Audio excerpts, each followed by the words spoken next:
Hello everyone and welcome back for some more Drag Race gossip, secrets and drama. So I'm back for the final round of Scorpio's recaps for season 18, where I go through the Scorpio's viewing parties and recap just the juiciest tea. And this video is for the viewing parties for season 18 episodes 14, 15 and 16, which was the finale. So today we're going to be talking about Vita Von T's star calls out a rumoured contestant for season 19 who is allegedly a Trump supporter, the truth about RuPaul's performance at the finale, and Vita reveals how they really voted for Miss Congeniality and why she was annoyed at Jane Doe's edit. All that and more coming up in today's video, so let's get started.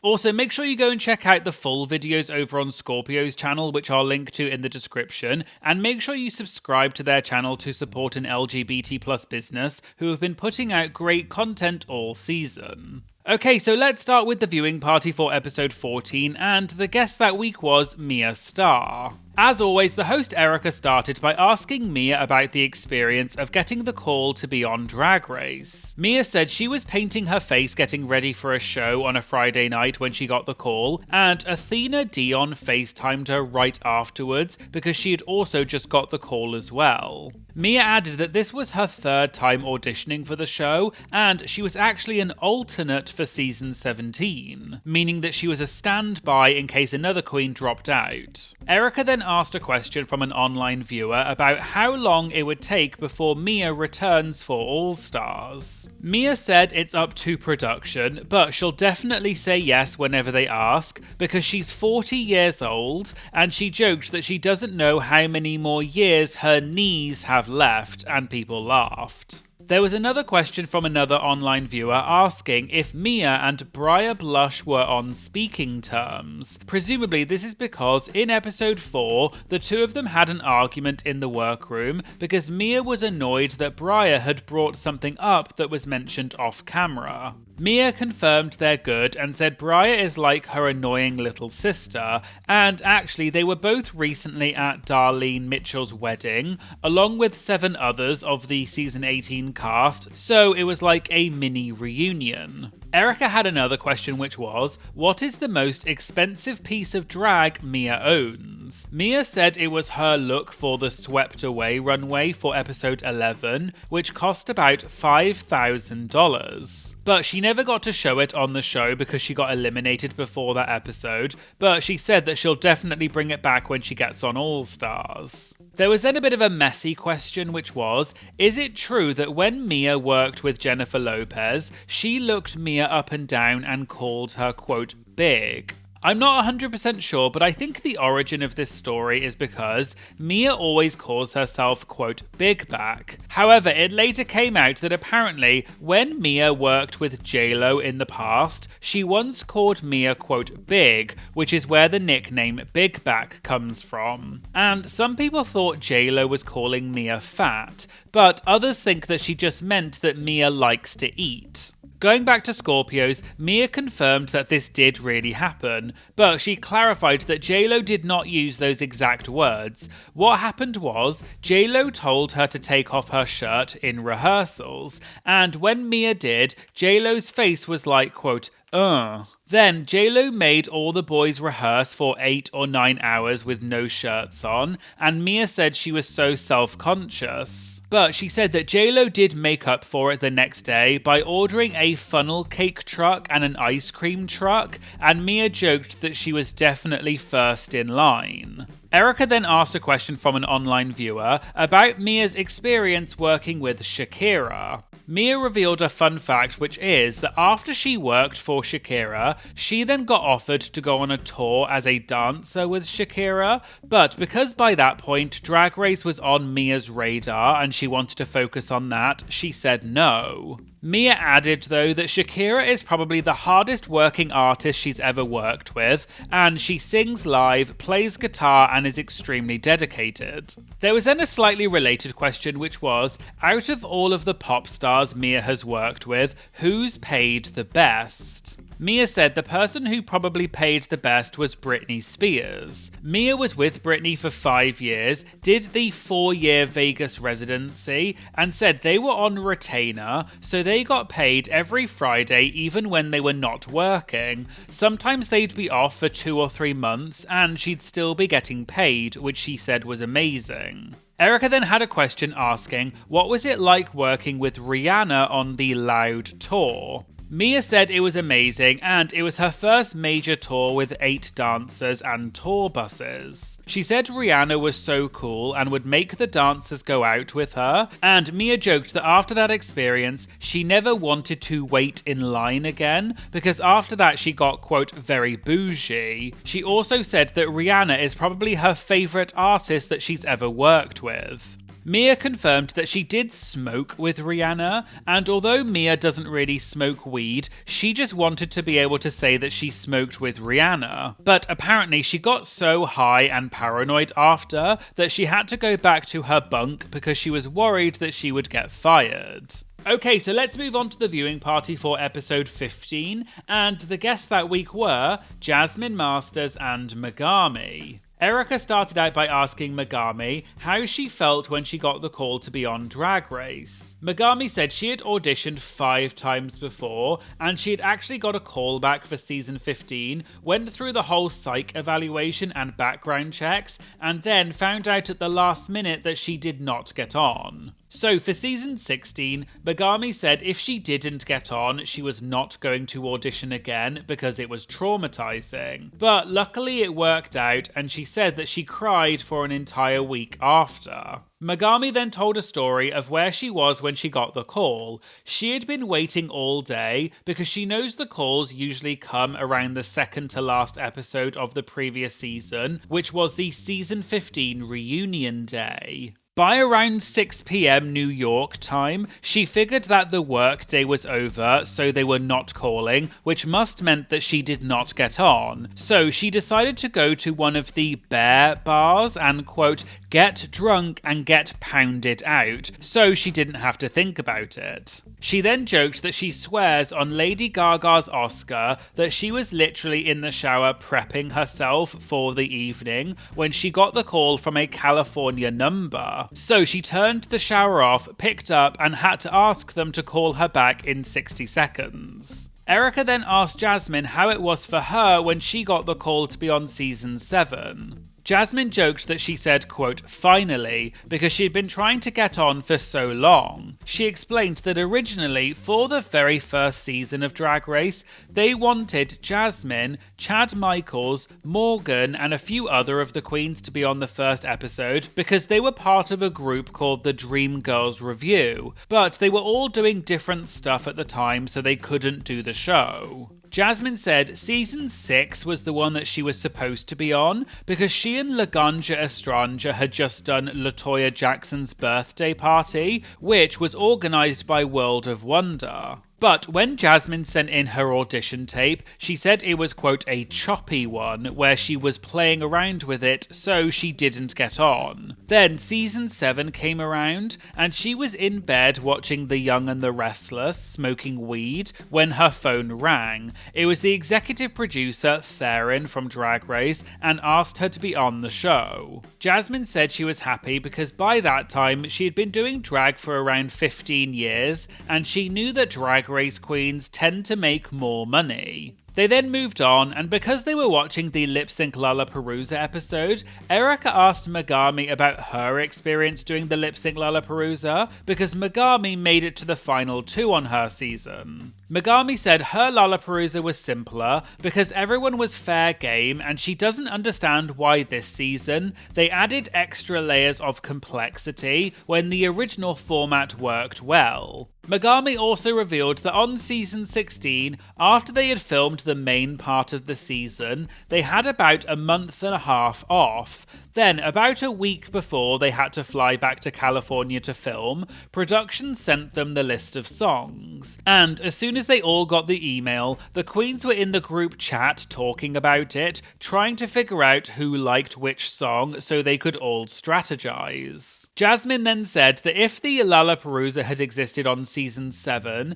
the only queen that would have given her competition would have been Kennedy Davenport, because the other girls, quote, didn't have it when it comes to performing, and some people in the audience gasped and laughed. Jasmine said it's true because when the cast were travelling around doing the season 7 tour, she and Kennedy were in the middle of the lineup, but the promoters said that this meant the performances peaked too soon because whoever came after Kennedy and Jasmine were not as good, so they wanted to put them at the end of the lineup instead. One of the hosts then joked about RuPaul DJing, and Jasmine revealed that after RuPaul did her diva glam stuff and took a break, RuPaul was actually the DJ at a couple of the clubs that Jasmine worked at. So Jasmine had already met RuPaul a couple of times before Drag Race because her auntie did a couple of videos for RuPaul. There was then a question asking, what was the craziest moment that happened off-set on their seasons? Megami said on her season, there was a conversation in the morning where they gathered around the table for the It's a New Day in the Workroom part.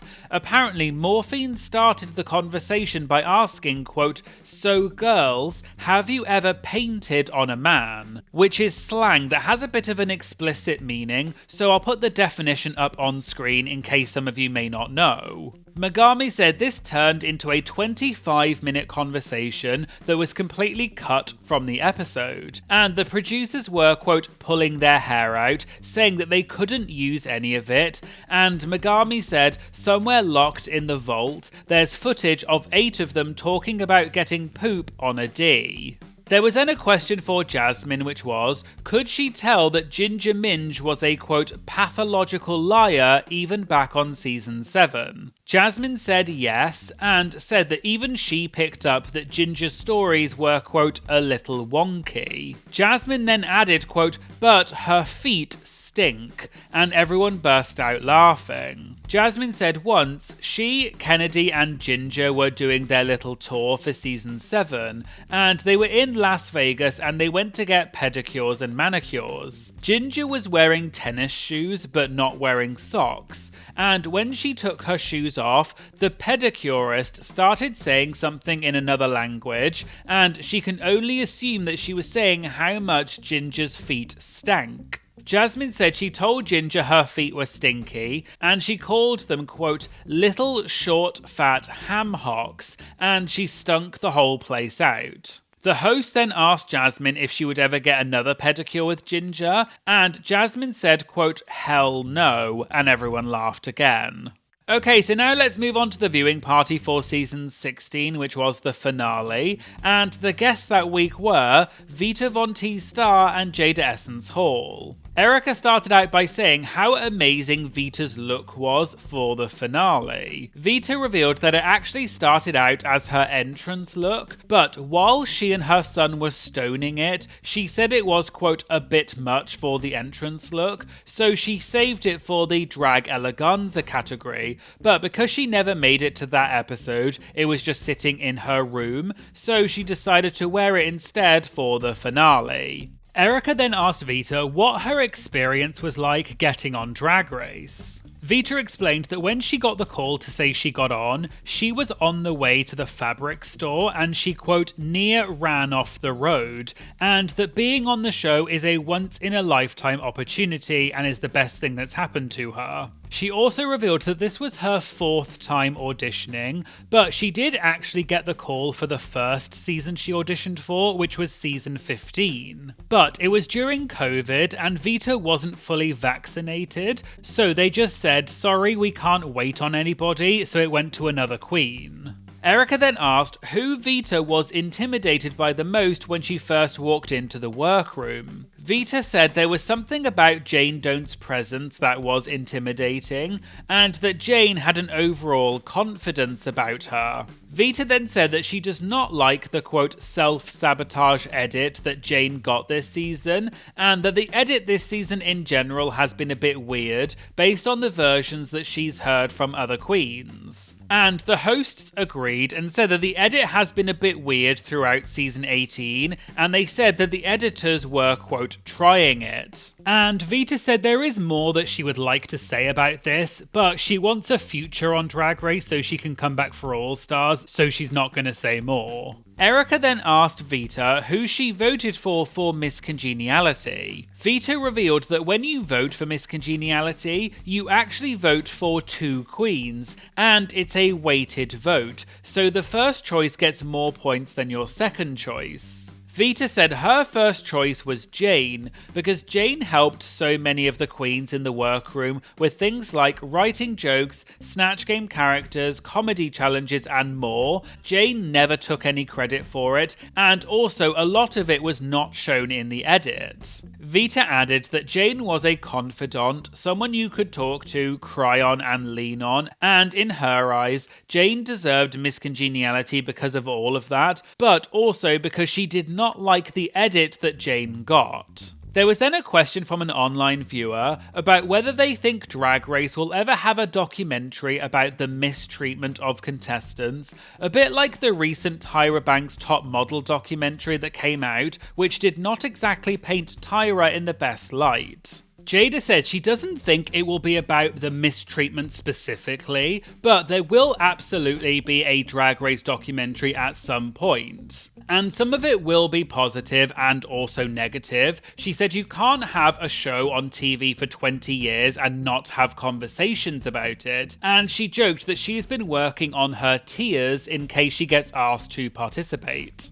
There was then a question for Vita, asking how many times it took to make Mama Ru look like she was moving during her finale number. Vita revealed some interesting backstage tea, which was, the queens were not even in the room when RuPaul filmed that. Vita explained everything Ru does is private and she does it by herself, so the queens didn't even come in until hours later after she'd already finished filming that. Vita also said that all of the shots of the crowd cheering and dancing during RuPaul's performance were actually pulled from the parts where the queens were walking out, and they just took those bits and stitched them into RuPaul's performance. There was then a question about what they thought about Drag Race allegedly casting an openly Trump-supporting queen for season 19, and whether it was rage bait casting. Just to explain in case you don't know, I think this all started because of a Twitter post where a user posted the rumoured cast list for season 19, and one of the queens, named Tammy Faye from Alabama, is apparently a Donald Trump supporter. And this Twitter user said that it made them sick that she was cast. I did some more research and I found that on Reddit, someone said that Tammy's former drag mother, who has apparently since disowned her, confirmed that Tammy once did an interview where she confirmed that she voted for Trump, and she tagged Tammy in the post. I also found a video someone posted, which appears to be an old video, where Tammy seemingly admits that she voted for Trump. The first I want to say is I'm a gay man in America. Second I want to say is that I have my nails painted. Third, I want to say that I actually voted for Donald Trump. With President Trump, the things that I did not agree with didn't affect me as much. I just kind of picked what was going to affect my life more. I am a cosmetology student, so I will eventually own my own business and hopefully make a good amount of money. And so with Joe Biden's tax stance, I couldn't get with that. A lot of people say that Donald Trump is not inclusive of all people. However, I would rather be successful than be included by one person. However, in the wake of these allegations, Tammy posted a response on TikTok. Today at work, you're going to have to just pause. I got this message that says somebody at Icon Tuscaloosa said that I was a Republican and a Trump supporter. They would never say who it was, but obviously this was my response that said, well, this is obviously a lie. My drag mother's the only host there. Chips is my sister, said I was from Coleman when they announced me one time. Maybe that's where it come from, but don't take my family out their character. I also am a drag advocate, create opportunities, and truly strive to bring the community together, and I appreciate you reaching out, but honestly, I feel like my actions and contributions to the community are a telltale sign of my morals, values, and deeply held beliefs. So I get on Facebook, also pause. A bar owner in Birmingham is saying that I'm hearing rumors about entertainers in the community support Felon 47 is beyond my comprehension, blah, blah, blah, blah, blah. How would you expect people to come support you? Those are on the same day, folks. It might not be about me, but hey, if it is, it's not true. And it's actually defaming and crazy and divisive. But if it wasn't enough, here are some receipts of things I've said about Donald Trump years ago.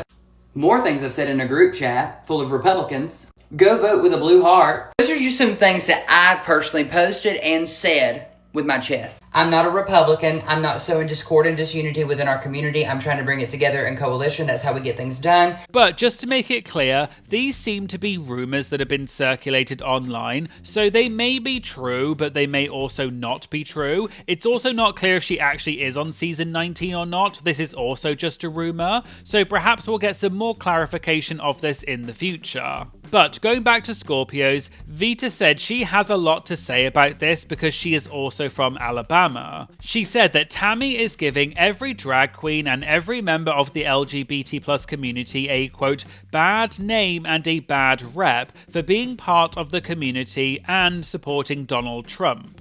Vita added that everyone has the right to vote for who they want, but when the bleep hits the fan and you're being pulled to the forefront to answer questions about why you chose to support this man, don't pull back now because the fire is against you. Vita said, because of your actions and how you voted, don't be mad when the community comes back at you, just be ready to respond. Vita also pointed out that although she is also from Alabama, not everybody feels the same way Tammy Faye feels, and everyone clapped and cheered for Vita. So there you go, there was the Scorpios recap for season 18, episodes 14, 15 and 16. What surprised you most in this video? Also, have you enjoyed these Scorpios recaps this season? And should I continue doing them next season? Let me know in the comments.